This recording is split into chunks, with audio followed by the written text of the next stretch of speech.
وإذا سمعوا ما أنزل إلى الرسول ترى أعينهم تفيض من الدمع مما عرفوا من الحق يقولون ربنا آمنا فاكتبنا مع الشاهدين. وما لنا لا نؤمن بالله وما جاءنا من الحق ونطمع أن يدخلنا ربنا مع القوم الصالحين. فأثابهم الله بما قالوا جنات تجري من تحتها الأنهار خالدين فيها وذلك جزاء المحسنين.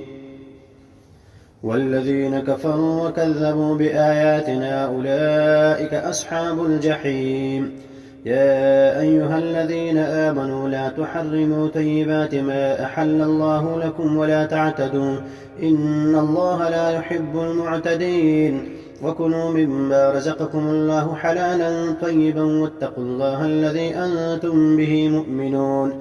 لا يؤاخذكم الله باللغو في أيمانكم ولكن يؤاخذكم بما عقدتم الأيمان فكفارته إطعام 10 مساكين من أوسط ما تطعمون أهليكم أو كسوتهم أو تحرير رقبة فمن لم يجد فصيام 3 أيام ذلك كفارة أيمانكم إذا حلفتم واحفظوا أيمانكم كذلك يبين الله لكم آياته لعلكم تشكرون.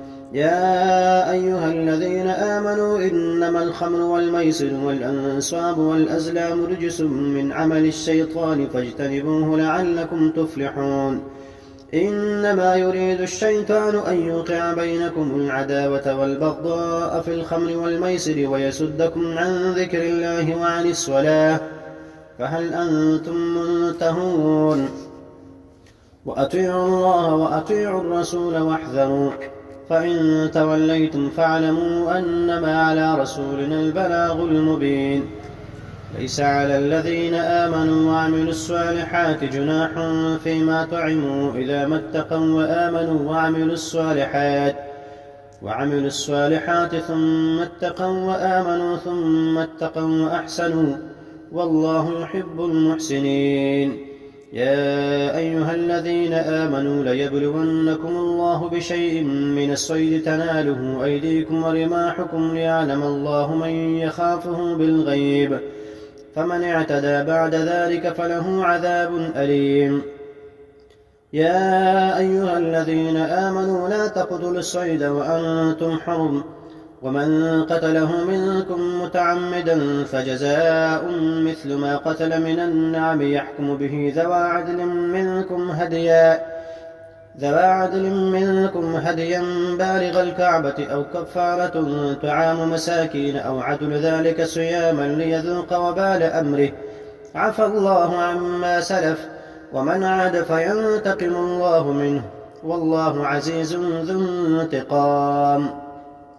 أحل لكم صيد البحر وطعامه متاعا لكم وللسيارة وحرم عليكم صيد البر ما دمتم حرما واتقوا الله الذي إليه تحشرون.